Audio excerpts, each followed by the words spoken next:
오늘 하루도 하나님의 은혜가 함께하기를 축복합니다. 요한일서 두 번째 시간이에요.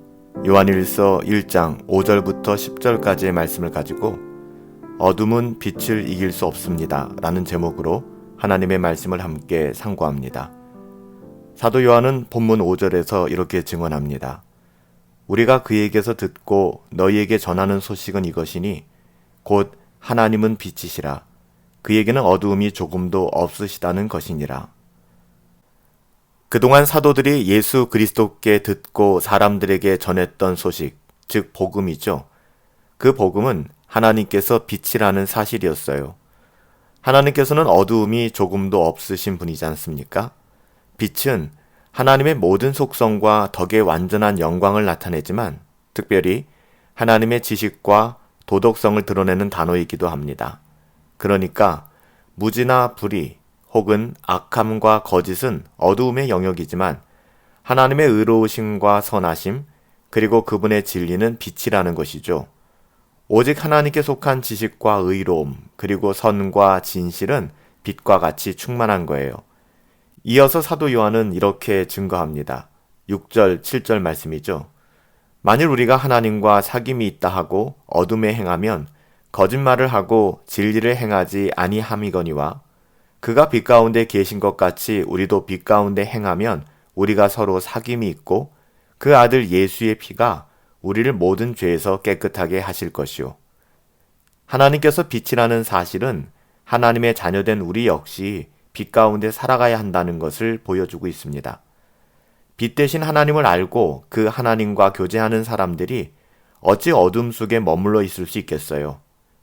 오늘 본문에서 어둠에 행하면 이라는 말의 원어적 의미는 어둠 가운데 머물며 지속적으로, 계속적이고 반복적으로 악을 행한다라는 그런 뜻입니다. 하나님의 자녀들이 하나님과 맺어가는 교제는 빛에 속한 사귐이에요. 상식적으로도 어떻게 빛과 어두움이 공존할 수 있겠습니까? 불가능하죠. 자연스럽게 어둠 가운데 빛이 찾아오면 그 어두움은 물러가게 되어 있습니다. 그러기에 만일 우리가 하나님을 섬긴다 하면서도 정작 우리의 삶의 자리에는 어두움 가운데 거하며 불의와 악한 일을 스스로 도모하고 거짓 가운데 살아가고 있다면 우리는 거짓말하는 자이고 진리를 믿고 행하는 자가 아니다. 성경은 이렇게 우리에게 말씀하고 있어요. 성경은 우리가 오직 하나님의 빛 가운데 거하여 살면 우리가 하나님과 사귐이 있는 것이라고 이야기합니다.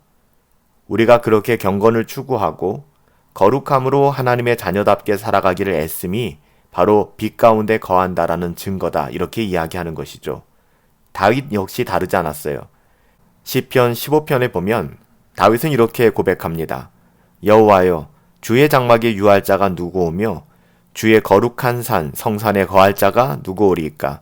정직하게 행하며 공의를 일삼으며 그 마음에 진실을 말하며.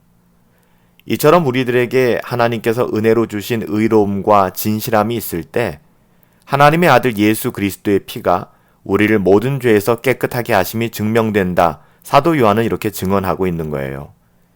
오늘 본문에서 예수의 피가 우리를 깨끗하게 하실 것이요. 여기서도 이 원어적 의미는 이 문법적으로 현재형이거든요. 그러니까 주께서 믿는 자들의 죄를 깨끗하게 하셨고 또 날마다 깨끗하게 하셔서 하나님과 풍성한 교제를 누리게 하실 것이다 라는 의미로 우리가 이 문장을 읽을 수 있어야 됩니다. 예수님께서도 요한복음 15장 2절에서 물은 내게 있어 과실을 맺지 아니하는 가지는 아버지께서 이를 제해버리시고 무릇 과실을 맺는 가지는 더 과실을 맺게 하려 하여 이를 깨끗하게 하시느니라 라고 말씀하셨습니다. 오늘 본문 마지막에서 사도 요한은 8절 10절을 보시면 신자들의 죄의 문제에 대하여 이렇게 증언하고 있는데요. 8절부터 10절 말씀이에요. 만일 우리가 죄가 없다 말하면 스스로 속이고 또 진리가 우리 속에 있지 아니할 것이요. 만일 우리가 우리의 죄를 자백하면 그는 미쁘시고 의로우사 우리 죄를 사하시며 우리를 모든 불의에서 깨끗하게 하실 것이요. 만일 우리가 범죄하지 아니하였다 하면 하나님을 거짓말하는 이로 만드는 것이니 또한 그의 말씀이 우리 속에 있지 아니하니라. 여러분, 이 땅에 존재하는 모든 인간은 누구나 죄인일 수밖에 없습니다.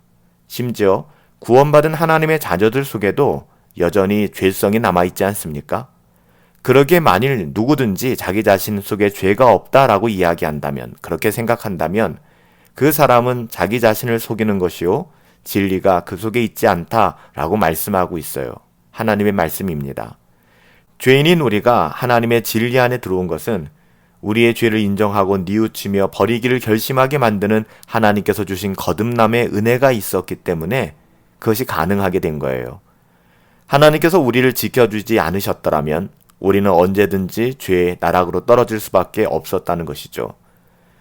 신자는 그렇게 자신의 죄를 인정하고 고백함으로써, 그리고 끊임없이 경건을 추구함으로 말미암아 하나님의 빛 가운데 거하는 삶을 살아갈 수 있는 거예요. 우리가 우리의 죄를 인정하는 것과 그것을 고백하는 것은 오직 하나님의 은혜의 역사로만 가능한 것이고요. 우리는 이러한 죄의 고백과 죄 씻음을 통해서 의롭고 거룩한 삶을 살아갈 수 있게 된다는 것이죠. 하나님께서는 우리가 우리의 죄를 인정하고 하나님 앞에서 고백하기를 원하십니다. 만일 우리가 우리의 죄를 고백하면 하나님께서는 당신의 약속이 신실하시고 의롭기 때문에 우리의 모든 죄를 사하시며 모든 불의에서 우리를 깨끗하게 하실 거예요. 하나님께서는 이사야 선지자를 통해서 이미 말씀하셨잖아요. 이사야서 1장 18절 말씀에 보니까 오라 우리가 변론하자. 너희의 죄가 주홍 같을지라도 눈과 같이 씌어질 것이요 진홍같이 붉을지라도 양털같이 되리라. 하지만 그럼에도 불구하고 만일 우리가 양심의 화인을 맞아 스스로 범죄한 적이 없다라고 생각하고 말한다면 우리는 하나님을 거짓말하는 자로 만들게 된다는 거예요. 왜냐하면 하나님께서 이미 성경을 통해 모든 사람이 죄인이라고 선언하셨기 때문입니다. 또한 만약에 우리가 그렇게 하나님을 거짓말하는 존재로 만들어버린다면 우리 안에 어떻게 하나님의 말씀이 거한다라고 말할 수 있을까요? 결코 어두움은 빛을 가리지 못하는 법입니다. 만약 그렇게 어둠 속에서 살아가기를 좋아한다면 그 사람은 빛 대신 하나님과는 전혀 상관이 없는 사람이 되고 마는 거예요. 스스로가 그것을 증명하는 것이죠. 그러기에 우리는 항상 겸손하게 주의 은혜를 구하며 우리 자신의 어떠함을 끝없이 부인하고 자기 십자가를 지고 우리 주님을 따르는 삶을 살아가야 할 것입니다. 빛 대신 주님의 영광을 우리 삶의 모든 영역에서 누리고 바라보며 그렇게 살아갈 수 있게 되기를 예수님의 이름으로 축복합니다. 살아계신 아버지 하나님, 하나님은 빛이십니다.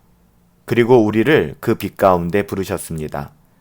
결코 빛과 어둠이 함께 할 수 없다는 것을 우린 너무나도 잘 알고 있습니다.